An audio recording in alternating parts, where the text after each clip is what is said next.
जी बिल्कुल सैनेट इंतखाबात के हवाले से जो कागजात वसूल करण जो जमा कराइण जो सिलसिलो है वो ज़ोर शोर से कल खां वठी जारी है। कल खां वठी हिन महिल ताईं 209 उम्मीदवार आहिनि जिन जेको आहे कागजात नामज़दगी वसूल कया आहिनि ऐं उन्हनि मां 25 ॼणनि पंहिंजा कागजात नामज़दगी वापसि जमा कराया आहिनि। ऐं अव्हांखे ॿुधाईंदो हलां त जेके बा पार्टी आहे उन तरफ़ां 6 उम्मीदवार आहिनि जिन कागजात नामज़दगी जमा कराया आहिनि।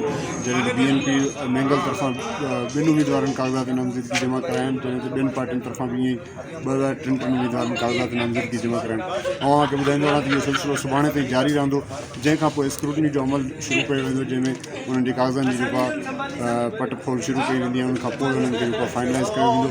जीअं त अव्हांखे ॿुधाईंदो हलां त हिते हिन खां पहिरियां PTI तरफ़ां अब्दुल कादिर आहे, उनखे जेको आहे नामज़द कयो वियो, जंहिंखे कल हटाए करे ज़हूर आगा खे हिते जेको आहे नामज़द कयो वियो। ज़हूर आगा बि कागज़ात वसूल करे वरिता आहिनि ऐं हू बि सुभाणे जमा कराईंदा।